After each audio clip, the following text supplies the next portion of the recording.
sa louange sera toujours dans ma bouche. Je bénirai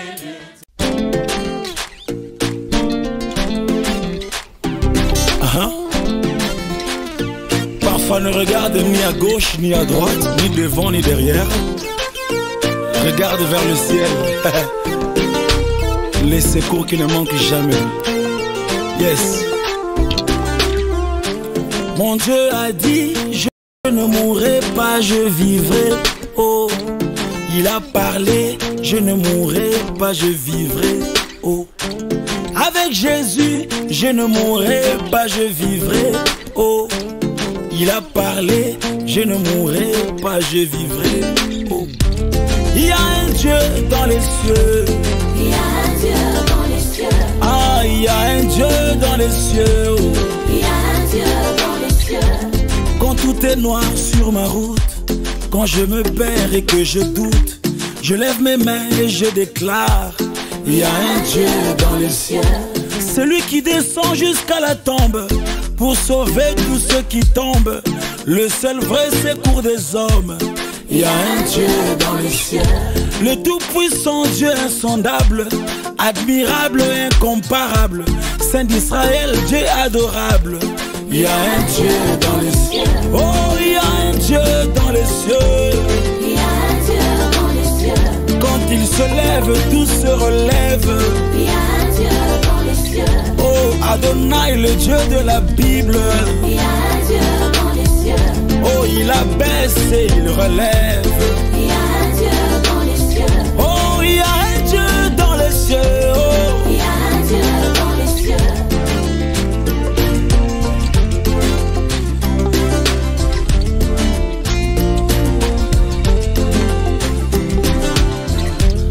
avec Jésus, je ne mourrai pas, je vivrai. Oh, il a parlé. Je ne mourrai pas, je vivrai. Oh, pourquoi s'inquiéter, s'agiter? Oh, pourquoi pleurer, c'est lamenter? Redresse ta tête, prends bon courage. Il y a un Dieu dans les cieux. Quand il se lève, tout se relève. À son approche, le diable tremble. Il est fidèle, le Dieu des miracles. Il y a un Dieu dans les cieux. Essuie tes larmes, t'es pas en retard. Avec mon Dieu, il n'est jamais tard. Si tu doutes, demande à Lazare. Il y a un Dieu dans les cieux. Il y a un Dieu dans les cieux qui soutient les opprimés. Il est le père des orphelins, les défenseurs de ceux qui pleurent. Il y a un Dieu dans les cieux. Oh, il y a un Dieu dans les cieux. c'est lui qui domine sur toutes choses. Il y a un Dieu dans les cieux. Il écrase les œuvres de l'ennemi. Il y a un Dieu dans les cieux. Oh, il y a un Dieu dans les cieux. Il y a un Dieu dans les cieux. Il entend les cris des malheureux. Oh, il y a un Dieu dans les cieux. oh oui, par sa grâce tout ira mieux. Oh, il y a un Dieu dans les cieux. oh oui, je crois en lui, je ne suis pas seul. Il y a un Dieu dans les cieux. Mon Dieu à moi n'est pas une marionnette. Il y a un Dieu dans les cieux. Le Dieu d'Israël entend et il agit. Oh, il y a un Dieu dans les cieux. oh, j'ai un Dieu dans les cieux. Il y a un Dieu dans les cieux. Ah, il y a un Dieu dans les cieux.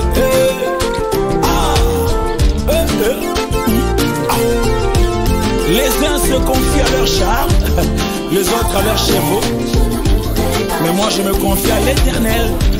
Mon Dieu a dit, je ne mourrai pas, je vivrai.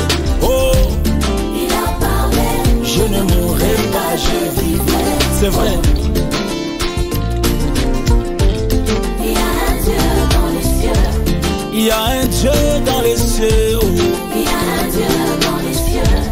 Il y a un Dieu dans les cieux. Oh, oh. Il y a un Dieu dans les cieux. Il y a un Dieu. Oh, oh, oh. C'est lui mon Père, c'est lui mon gardien de tous les jours. Il me préserve, il combat pour moi, il me relève. Oh, oh.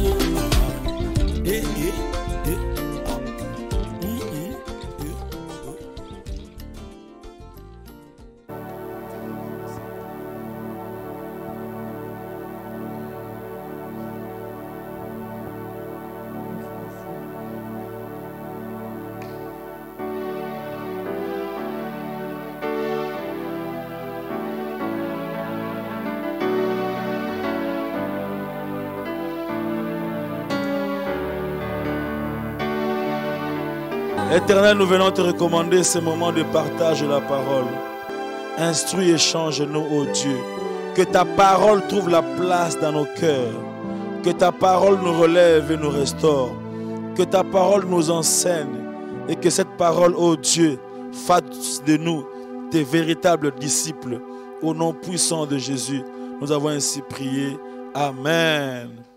Que Dieu soit loué, qu'il soit béni. Bien-aimés, nous allons partager la parole. Et je voudrais, bien-aimés, nous rappeler que juillet, août, c'est pour nous les mois de mission. C'est le mois d'évangélisation. Ce sont des mois où nous nous focalisons sur ce qu'on appelle le mandat suprême. Voilà pourquoi le thème de ces 2 mois, c'est répondre au mandat suprême. Répondre au mandat suprême malgré la crise. Et le mandat suprême, bien aimé dans le Seigneur, c'est notre ordre de mission. C'est l'ordre que le Seigneur Jésus a donné à ses disciples que nous sommes. Et nous lisons ce matin 3 portions des Écritures. Nous allons lire 3 portions des Écritures et en guise d'introduction, nous allons tout simplement présenter quelques principes importants liés à ce thème de mandat suprême. Le premier texte, c'est dans Matthieu. Matthieu chapitre 28. Matthieu chapitre 28. Au verset 18, la Bible dit: Jésus s'étant approché, leur parla ainsi: Tout pouvoir m'a été donné dans le ciel et sur la terre. Allez, faites de toutes les nations des disciples, les baptisant au nom du Père, du Fils et du Saint-Esprit, et enseignez-leur à observer tout ce que je vous ai prescrit. Et voici, je suis avec vous tous les jours jusqu'à la fin du monde. Deuxième texte, Matthieu chapitre 9. Matthieu chapitre 9, verset 35. Matthieu chapitre 9, verset 35. La Bible dit: Jésus parcourait toutes les villes et les villages, enseignant dans les synagogues, prêchant la bonne nouvelle du royaume et guérissant toute maladie et toute infirmité. Voyant la foule, il fut ému de compassion pour elle, parce qu'elle était languissante et abattue, comme des brebis qui n'ont point de berger. Alors il dit à ses disciples: La moisson est grande, mais il y a peu d'ouvriers. Priez donc le maître de la moisson d'envoyer des ouvriers dans sa moisson. Le dernier texte aujourd'hui, c'est Actes des Apôtres, chapitre 8. Actes des Apôtres, chapitre 8. Au verset 3, la Bible dit: Saul de son côté ravageait l'église, pénétrant dans les maisons. Il en arrachait hommes et femmes et les faisait jeter en prison. Verset 4. Ceux qui avaient été dispersés allaient de lieu en lieu, annonçant la bonne nouvelle de la parole. Ceux qui avaient été dispersés allaient de lieu en lieu, annonçant la bonne nouvelle de la parole. Bien-aimés dans le Seigneur, je voudrais ce matin nous proposer, pour introduire ce grand thème d'évangélisation, de répondre au mandat suprême, je voudrais vous proposer 12 vérités importantes concernant l'évangélisation. 12 vérités. La première vérité, frères et sœurs, c'est que l'évangile n'est pas dépassé. Il est toujours d'actualité, car tout vivant sur terre en a besoin. L'évangile, vous savez, aujourd'hui, nous voulons des grandes révélations, nous voulons des messages sophistiqués, nous voulons des miracles, etc. Mais évangéliser, ce n'est pas dépassé, mon frère. Ce n'est pas dépassé, ma soeur. Parler de l'évangélisation, ça reste et ça restera d'actualité, parce que c'est le cœur même de l'Église et c'est ce dont l'homme a besoin. La deuxième vérité, c'est que annoncer l'évangile est la raison principale pour laquelle Dieu nous maintient sur la terre. Annoncer l'évangile est la raison principale pour laquelle Dieu nous maintient sur la terre. Mon frère, ma soeur, t'es-tu déjà posé la question, pourquoi Dieu nous maintient sur la terre? Tu t'es déjà posé cette question. Pourquoi nous restons sur la terre? Pourquoi je reste encore sur la terre? Surtout que j'ai déjà grandi, j'ai reçu Jésus. Donc j'irai au ciel. Alors, je peux partir, je peux mourir. Pourquoi je reste sur la terre? Alors les uns diront, je reste sur la terre pour avoir des enfants. D'autres diront, c'est pour me marier. D'autres diront, c'est pour manger. D'autres diront, c'est pour grossir, voyager. D'autres diront, c'est pour devenir médecin, avocat, influenceur, et je ne sais pas, député, tout ça. Bien-aimés dans le Seigneur. Et ceux qui meurent après 3 jours de vie. Et ceux qui meurent le jour même de leur mariage. Ils font un accident. Et ceux qui meurent à 7 ans, à 17 ans. Bien-aimés dans le Seigneur.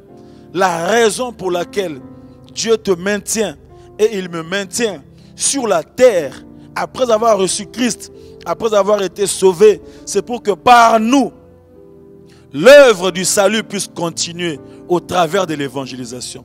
Dieu compte sur toi, il compte sur moi pour qu'une âme soit sauvée au travers de nous. C'est notre responsabilité et c'est très important, frères et sœurs, dans le Seigneur. Troisième vérité, l'apôtre Paul dit dans 1 Corinthiens chapitre 9 verset 16, 1 Corinthiens 9, 16, l'apôtre Paul dit, si j'annonce l'évangile, ce n'est pas pour moi un sujet de gloire, car la nécessité m'est imposée. Et malheur à moi si je n'annonce pas l'évangile. Frères et sœurs dans le Seigneur, annoncer l'évangile est une imposition. C'est un ordre. Ce n'est pas une supposition. Ce n'est pas, voilà, ça dépend. Non, c'est impératif. C'est obligatoire. Tu es sauvé. Tu dois aussi aider les autres à être sauvés. C'est un ordre. Il dit, si j'annonce l'évangile, ce n'est pas pour moi un sujet de gloire, mais la nécessité m'en est imposée. Quatrième vérité, l'évangile répond à tous les besoins de l'homme, corps, âme et esprit. Pourquoi? Parce que l'évangile, c'est Jésus-Christ. La bonne nouvelle du salut, c'est l'annonce de la venue de Christ. Dieu a aimé le monde. Il a donné son Fils Jésus, qui est allé à la croix, qui est mort pour nous sauver. Bien-aimés dans le Seigneur, ce message-là, c'est le message qui répond à tous les besoins de l'homme. Les besoins émotionnels, les besoins affectifs, les besoins, je ne sais pas moi, de traumatisme, de soucis, d'inquiétude, de dépression, de stress. L'évangile répond aux besoins du stress et apaise les cœurs. L'évangile répond aux besoins du corps, de la bonne santé, de l'équilibre, de la guérison, du miracle. L'évangile répond aux besoins de l'esprit. L'évangile, c'est ce dont l'homme a besoin. Bien-aimés dans le Seigneur, qu'on ne se voile pas la face. Les hommes de toute la terre ont besoin de Jésus. Même quand les gouvernements se réunissent pour parler de la paix, en réalité, la paix c'est Jésus. Lorsque les hommes cherchent le bonheur c'est Jésus. Lorsque les hommes cherchent la joie c'est Jésus. Et toi et moi qui connaissons Jésus, nous avons cette responsabilité de l'annoncer. Je voulais dire de l'offrir aux hommes. Parce que les hommes ont besoin de Jésus. Même s'ils les ignorent, ils ont besoin de Jésus. Cinquième vérité, l'évangélisation est le but principal de l'existence de l'Église. L'évangélisation. L'Église, corps du Christ, l'Église locale existe pour annoncer Christ. Bien-aimés dans le Seigneur, une Église qui n'est pas missionnaire, c'est une Église qui est démissionnaire. Voilà comment ça se dit. Une Église qui n'est pas missionnaire, c'est une Église qui est démissionnaire. Une Église qui ne fonctionne pas pour gagner les âmes. Ça risque de devenir un club d'amis qui se soulagent entre eux, qui se disent des belles paroles. Bien-aimés dans le Seigneur, nous avons été sauvés pour être formés, être équipés, avoir la stature parfaite de Christ afin d'être envoyés pour sauver les autres. Et c'est ça le travail de l'Église. Sixième vérité, l'évangélisation nous permet d'être des instruments de relais, des moyens par lesquels Dieu poursuit l'œuvre de la rédemption dans le monde. L'évangélisation. Dieu veut continuer le travail du salut. Alors, si nous nous engageons à accomplir le mandat suprême, nous devenons des instruments, des moyens, des canaux par lesquels Dieu continue cette œuvre-là de la rédemption du monde. En d'autres termes, si tu ne le fais pas, tu arrêtes le processus de la rédemption du monde. Vous voyez? C'est une grande responsabilité. Parce qu'aujourd'hui, Dieu parle par les hommes. Dieu agit par les hommes. Dieu marche par les hommes. Dieu veut utiliser tes pieds pour arriver aux extrémités de la terre. Il veut utiliser nos mains. Il veut utiliser notre bouche. Alors si tu fermes ta bouche, tu empêches l'œuvre de la rédemption de toucher l'extrémité de la terre. Frères et sœurs, que cette parole vienne comme pour nous réveiller. Que cette parole vienne pour nous faire prendre conscience de notre véritable mission sur cette terre des hommes. Car notre mission, ce n'est pas seulement de manger, de boire. Ce n'est pas seulement de nous marier, de voyager. Ce n'est pas seulement de construire des maisons, d'avoir des postes. Non, notre vraie mission consiste à annoncer Christ aux hommes qui sont perdus. Si c'est toi qui entends cette parole, dis un grand Amen. Et écris un grand Amen sur Facebook. 7e vérité. Le titre dans le ministère ne sert à rien si dans nos cœurs il n'y a pas la passion des âmes. Les titres, nous aimons les titres. Nous aimons les titres. Il y a des gens qui se battent pour être président de la jeunesse. Ils se battent. Il y a des gens qui ne se parlent pas. Tout simplement parce que l'autre voulait être président de la jeunesse. Et l'autre veut être président de la jeunesse. Il y a des gens qui se battent pour qu'on les appelle prophètes, apôtres. Si tu ne l'appelles pas prophète, il ne répond pas. Parce qu'il tient à son titre. Et les gens se battent. Mes frères et sœurs dans le Seigneur, moi je dis souvent ceci. Le premier et le plus grand signe que tu es appelé au ministère, c'est quand ton cœur bat pour l'évangélisation. Le premier et le plus grand signe que tu es appelé au ministère, c'est quand tu n'es pas à l'aise lorsque les gens autour de toi ne connaissent pas Jésus. Le premier et le plus grand signe que tu es appelé au ministère, c'est quand tu tiens à tout prix à parler de Jésus, là où tu es. Parce que tu as le souci de voir les gens être sauvés. La Bible dit, dans le texte qu'on a lu, le Seigneur Jésus, quand il voyait la foule, il avait compassion. Il a dit, la moisson est grande, il y a peu d'ouvriers. Bien aimé dans le Seigneur, si ton cœur ne bat pas pour l'évangélisation, tu n'es pas appelé au ministère. Je suis désolé. Je suis désolé. Sinon, tu es appelé à quoi? À porter une grosse Bible, à avoir une cravate, à parler un grand français, à prophétiser, à rappeler aux gens leur âge et leur pointure. Tu es appelé à quoi? À faire des grandes révélations, de puissance, de parler en langue, etc. Non, non, non, non, non. Le plus grand signe de l'appel au ministère, c'est la passion des âmes. Et je prie que toi qui entends le son de ma voix, que le Saint-Esprit place en toi la passion des âmes, la joie de sauver les autres, de parler de Christ. Je me rappelle vers les années, c'était encore comment 2014 par là, j'ai eu le fardeau de commencer à évangéliser, parcourir les écoles. J'allais dans des écoles enseigner, parler de Jésus. Je prenais juste 20 minutes, 30 minutes pour parler de Jésus. Et j'ai distribué les livres, les Bibles, les coca, les Fanta, les gâteaux. Beaucoup d'élèves ont été touchés. On a parcouru certaines écoles ici de Kinshasa et on continue à le faire jusqu'à aujourd'hui. Frères et sœurs dans le Seigneur, si dans ton cœur, dans mon cœur, il n'y a pas le fardeau des âmes, je doute fort de ton appel. Bien aimé, moi je sais, c'est pas par orgueil, mais en tout cas Dieu m'a fait grâce. Je ne suis pas impressionné par des ministères, des révélations, des parler en langue, des délivrances, des gens qui roulent par terre, des gens ils s'habillent, il a un parfum qui a l'odeur jusqu'à 10 mètres, il a beaucoup d'argent, il voyage dans le monde, ça ne m'impressionne pas. C'est l'école où je suis, nous ne sommes pas impressionnés.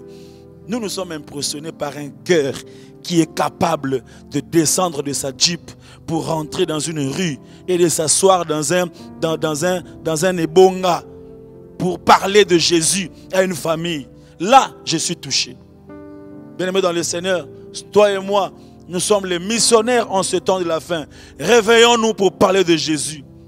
Réveillons-nous pour annoncer Christ, parce que c'est le mandat suprême.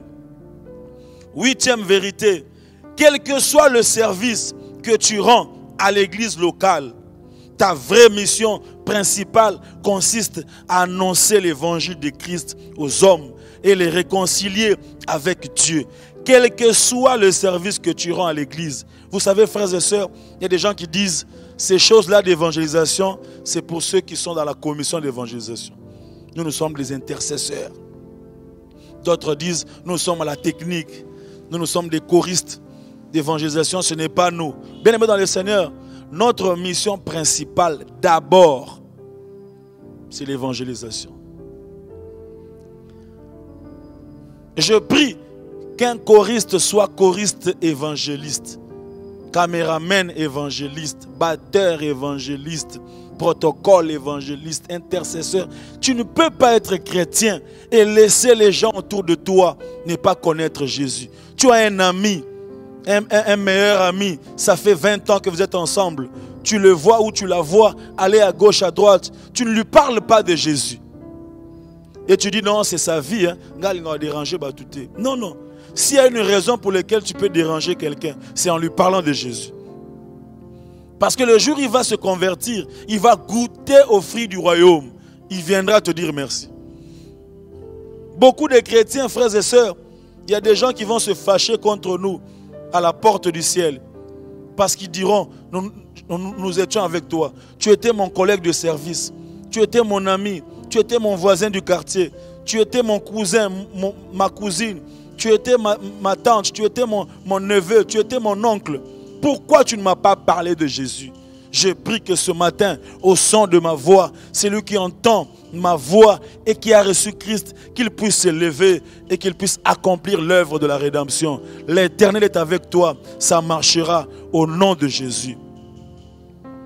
9e vérité, notre travail consiste à parler de Jésus et à laisser les résultats au Saint-Esprit. Notre part consiste à parler de Jésus. Beaucoup de gens ont peur d'évangéliser parce qu'ils se disent, il ne va pas changer. Est-ce qu'il va vraiment se convertir? Est-ce qu'il va devenir chrétien tel que je connais mon père, tel que je connais mon oncle, tel que je connais, je ne sais pas. Bien-aimés dans le Seigneur, notre part, ce n'est pas de changer les cœurs des gens. C'est le Saint-Esprit qui change les cœurs des gens. Toi, parle seulement. Une courte phrase.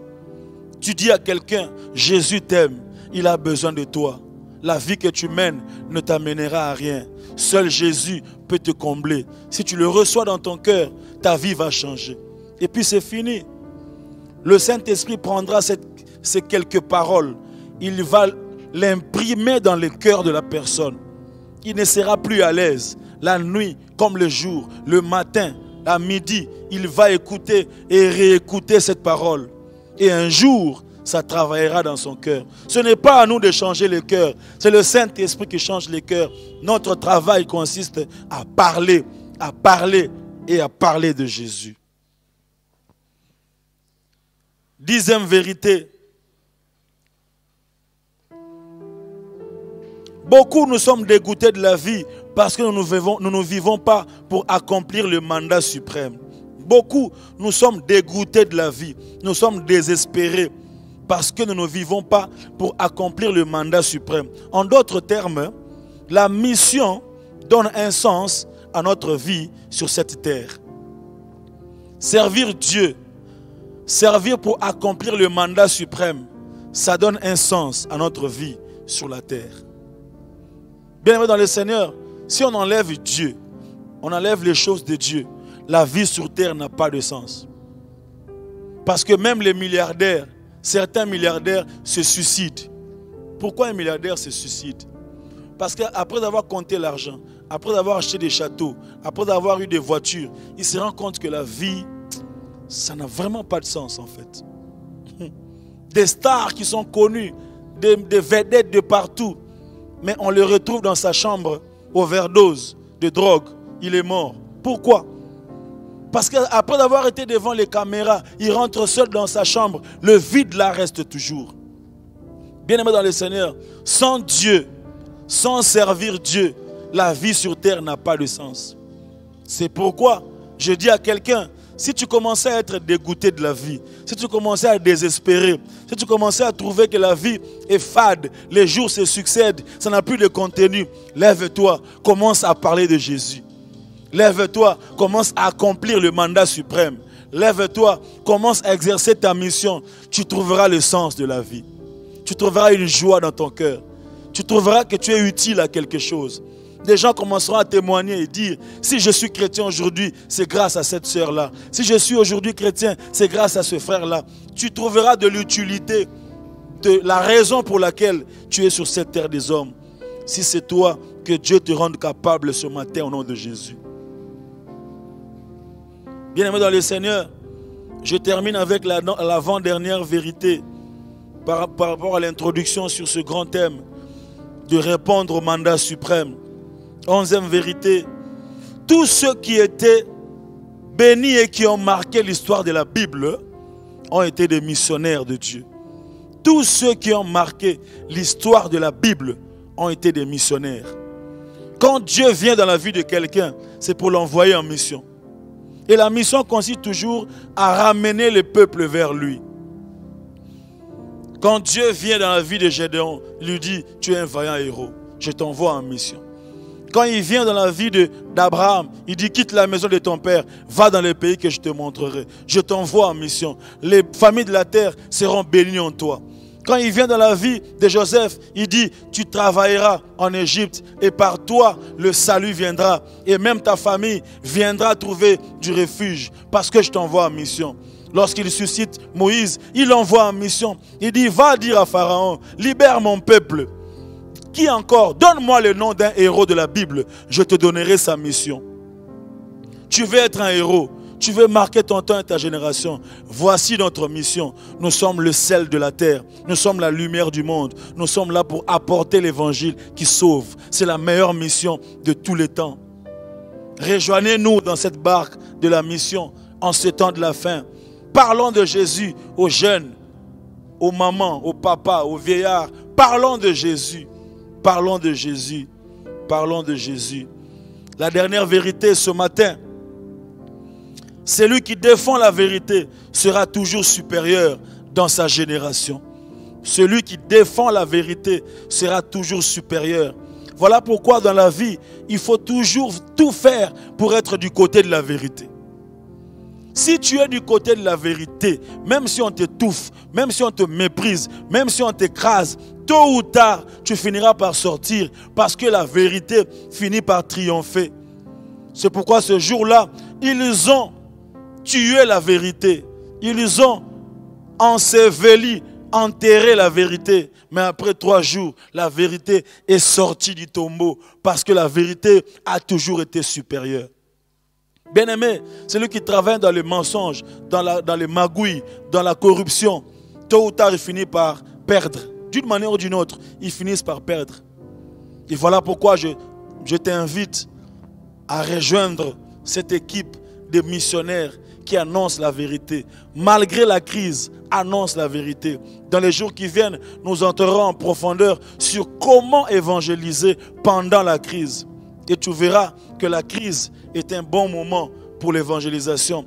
Dans le texte de Actes, chapitre 8 qu'on a lu, la Bible dit, ceux qui avaient été dispersés allaient de lieu en lieu en annonçant la bonne nouvelle. C'est-à-dire, ce qui a permis à l'évangile de toucher un plus grand nombre dans le monde, c'était la persécution, les martyrs, la crise, un moment difficile, mais qui a permis l'évangélisation. Comme nous aujourd'hui, dans ces temps difficiles de pandémie, c'est un moment important et c'est un bon moment pour annoncer l'évangile. Alors que Dieu bénisse tous ceux qui ont écouté cette parole et Dieu bénisse tous ceux qui prennent rendez-vous avec nous dans le programme d'évangélisation pour répondre au mandat suprême, afin que le jour où il reviendra, le Seigneur puisse nous trouver parmi les bons et les fidèles serviteurs.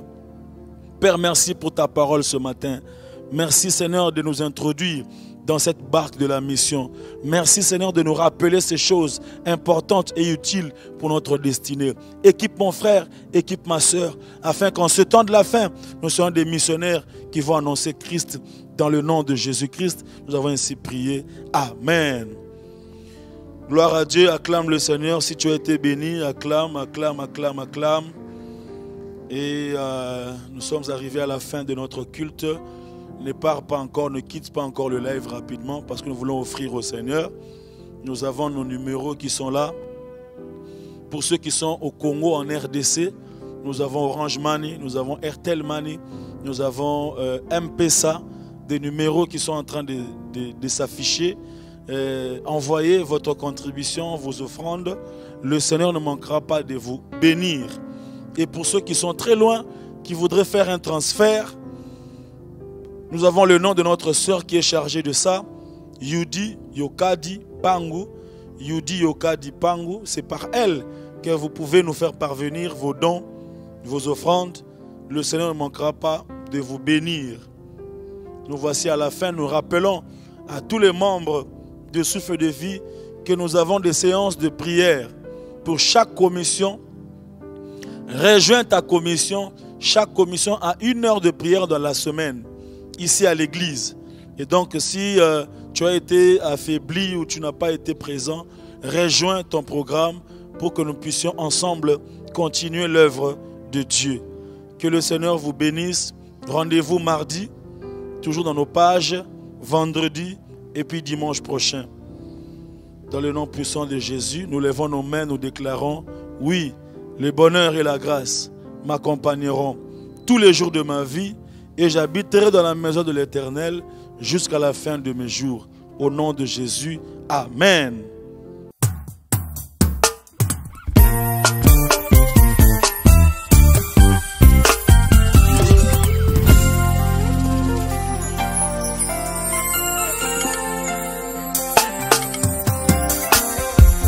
Na molongo ya bato bazwangolu na nzambe na kokyo wanga na te naza na kati na tomboli maboko na ndimi na motema mobimba na ngai yawa ngolu na ngolu misala ne kulusu ememelinga bomoi na merita kiteo na makasi ya nzoto Yesu yaka lisusu konza na motema oyo kiti ya bokonzi ebongisi na yo mosantu alola Yesu Masia soki osali te o soki osimbi te o bongo soki olobi te ayaye soki opesi te o Yesu soki osali te o soki osimbi te o bongo soki olobi te ayaye soki opesi te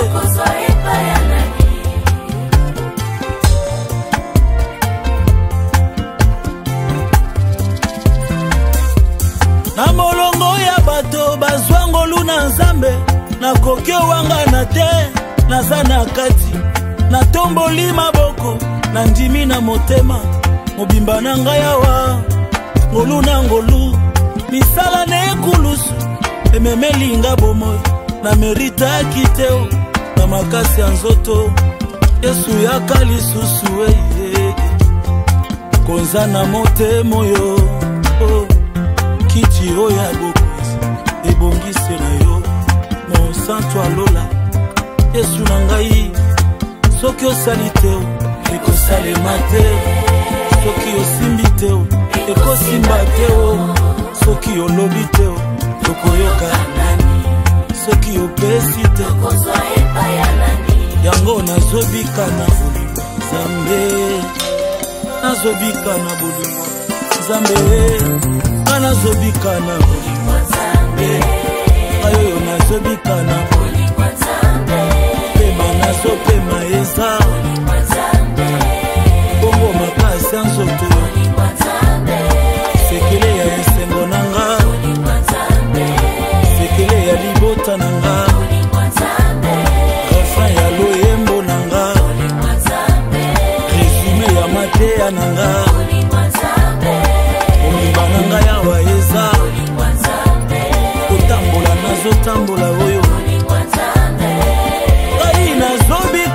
bolingo ya Nzambe, nazobika na bolingo ya Nzambe, pema nazopema eza bolingo ya Nzambe, bongo makasi ya nzoto yo, nzembo na ngai ya ntango nyonso, sekele ya libota na ngai, basili kokufa na leki na nini ye, tikanga na yemba bolingo ya Nzambe.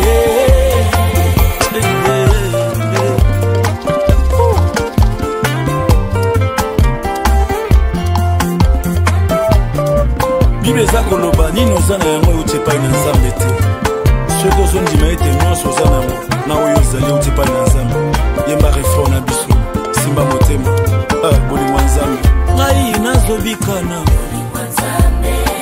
ayawa nazobikana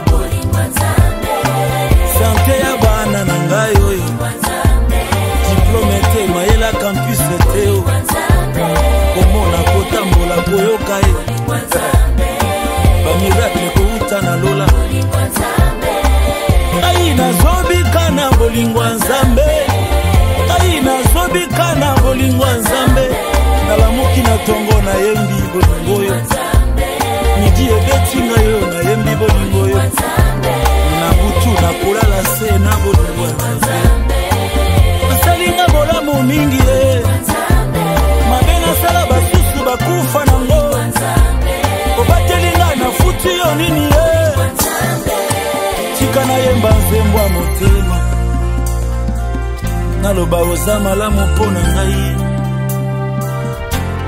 bolingo no etondinga motema yayay, nakoseka baninga mpo na nini, nango nakotola baninga mpo na nini ye, nyonso na ngai Yesu na Yesu seyo Yesu, eza seyo Yesu, oninga na ngai ya ntango nyonso, yabayeba zanga baninga, eliki yabayeba simba moto na nzela, okangolaka bato ya mitema mabeo.